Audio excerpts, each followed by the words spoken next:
और भड़काऊ भाईजान एक बार फिर से अपने बयानों को लेकर चर्चा में है। एक का ताल्लुक है हैदराबाद से तो दूसरे का ताल्लुक है मुंबई से, लेकिन दोनों भाईजान ने महाराष्ट्र में भड़काऊ बयानबाजी की। ऐसे में सवाल उठ रहे हैं कि आखिर ये भड़काऊ भाईजान किसे उकसा रहे हैं, किसे धमका रहे हैं, और एक तो खुलेआम पुलिस हटाने की धमकी तक दे रहा है।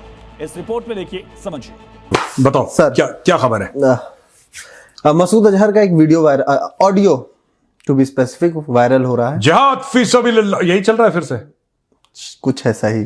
क्या कह रहा है? एक नहीं, मैं इसे सुनाता हूँ। मसूदवा क्या कह रहा है? मसूदवा कह रहा है अल्लाह ताला आपको मदीना दिखाए, मुझे जल्दी आगे भेज दो। कभी क्या तरीका इख्तियार करते हैं, कभी क्या तरीका इख्तियार करते हैं। रब से मुलाकात का इनको इतना शौक है, इतना शौक है।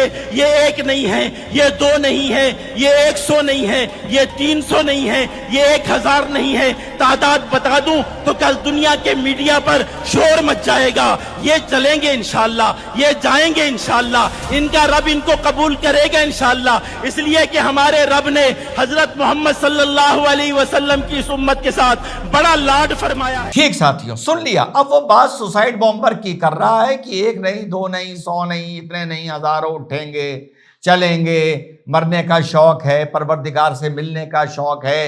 ये बड़ा लंबा है, छोटा सा मैंने आप लोगों को दिखाया है।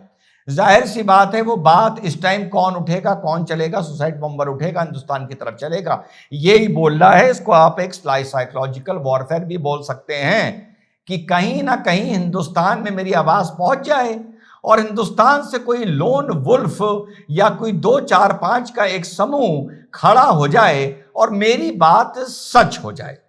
सच उसकी एक बात और भी हुई जब ऑपरेशन सिंदूर में उसके परिवार के 10 आदमी ठोके गए और अल्लाह ताला के पास भेजे गए, उसकी बहन भी बेवा हुई, तो उसने खवातीनों का दस्ता बनाया और उस दस्ते में लोगों को जोड़ा और लोग जुड़े।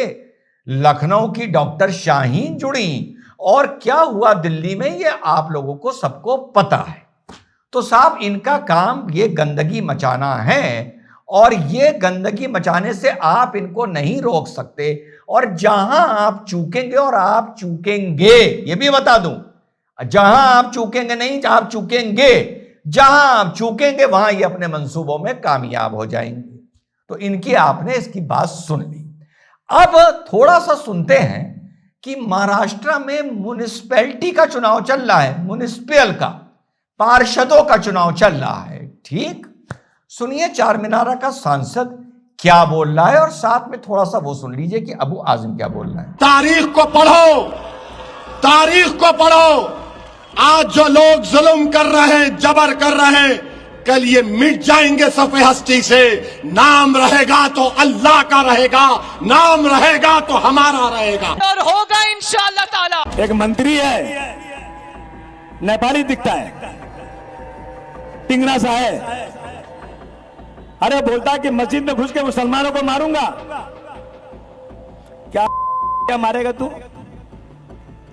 इतनी ताकत तेरी है, पुलिस को हटा दे और आप मस्जिद में घुस के देख ले क्या हालत तेरी होती है। सुन लिया आप लोगों ने क्या बोल रहा है। ये म्युनिसिपैलिटी का चुनाव है कि कोई नहीं रहेगा जो आज तुम पर जुल्म कर रहे हैं, ये मिट जाएंगे, अल्लाह का नाम रहेगा और हमारा नाम रहेगा।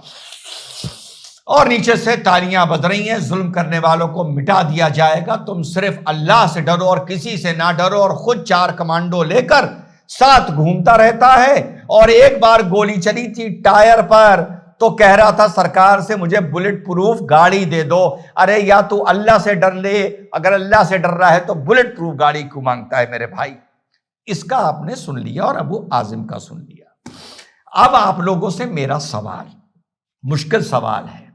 मैं ये तो नहीं कहूंगा कि दोनों एक हैं, मैं ये भी नहीं कहूंगा कि दोनों से भारत को एक बराबर खतरा है, मैं नहीं कहूंगा, आपके कमेंट्स बताएंगे।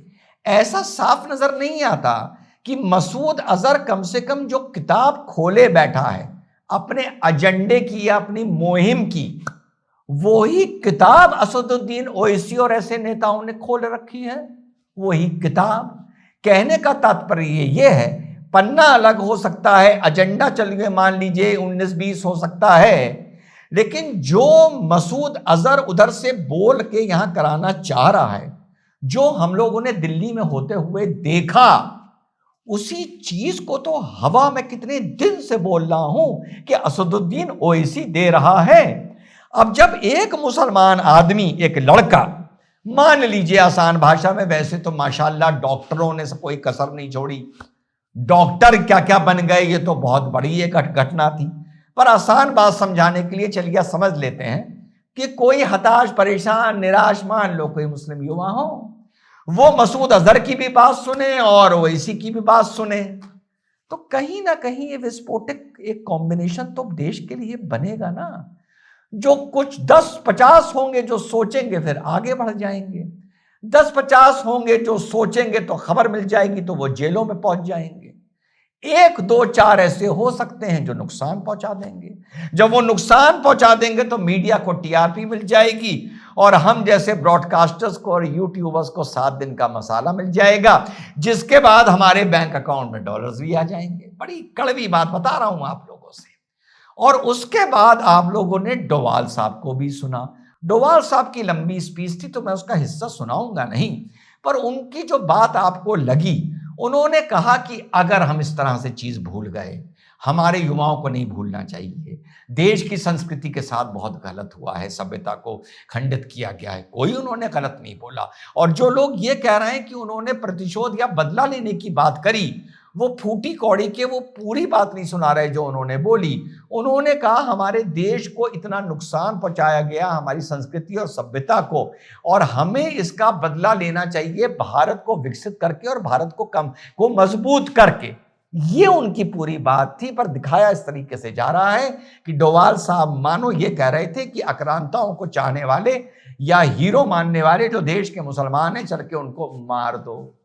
ठीक, डोवाल साहब की जब ये मैंने पूरी स्पीच सुनी थी, कहीं ना कहीं उनकी बात में गारंटी नहीं थी, एक प्रश्न चिन्ह था।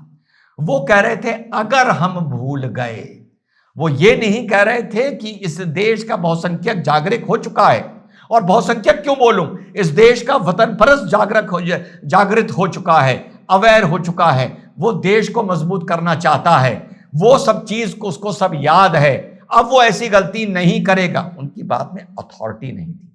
उनका जितनी मैंने सुनी, जो मैंने उसको एनालाइज किया, उसमें एक प्रश्न चिन्ह था कि अगर हम भूल गए तो भविष्य में क्या होगा। अब इन तीनों जब हम स्पीच को जोड़ते हैं तो क्या भारत आंतरिक सुरक्षा को लेकर वो कदम उठा पा रहा है जो इस सरकार को, हमारी सरकार को मजबूती से और सख्ती से उठाने चाहिए थे? यानी मसूद अजहर जैसे आदमी को भारत में मसाला ना मिले, क्या इसके कदम सरकार उठा रही है? और क्या इस तरह की भाषणबाजी, स्पीचेस, मैं कहता हूं वो किसी तरफ की हो, साफ बोल रहा हूं, क्या उन पर ऐसा लगाम लगाना चाह रही है कि मसूद अजहर के जो मंसूबे हैं वो खुद ब खुद भारत आके नाकामयाब हो जाए? मुझे साथियों, आप इस वीडियो को नकारात्मक कह सकते हैं, शायद किसी मौखिक फायदे की या लाभ की वजह से मुझे वो कदम उठते नजर नहीं आ रहे हैं जो इस देश की सांप्रदायिकता को फैलाने वालों को कुचलें, उन्हें खत्म करें, ताकि एक आदमी रियलाइज करे कि उसे कुचला गया, उसे कुचला गया, मुझे नहीं कुचला गया, क्योंकि मैंने ऐसी कोई बात की नहीं थी। ना सोशल मीडिया पर नियंत्रण है, ना जुबान पर नियंत्रण है, ना माइक और मंच पे नियंत्रण है, जो चाहे वो बोल रहा है। तो जो मसूद अजहर अपना सपना देख रहा है, उस सपने को कामयाब करने का, कहीं ना कहीं वो सपना कामयाब हो जाए, उसमें हमारा तड़का जरूर लग रहा है। जो देश में सामाजिक हालात इस वक्त चल रहे हैं, जिनको रोका नहीं जा रहा है, जिसकी तरफ इशारा डोवाल साहब भी कर रहे थे, और 10 बार बोल चुका हूं, जो डोवाल साहब ने बोला ये बात मैं 50 बार बोल चुका हूं। लेकिन हकीकत यह है कि ये मौखिक लाभ अगर देखे गए साथियों, तो हम रहे ना रहें, इसका मजा या इसका फल या इसका जहरीला कांटा 15 साल, 20 साल, 25 साल में इस देश को देखने को साथियों जरूर मिलेगा। जय हिंद, वंदे मातरम, खुदा।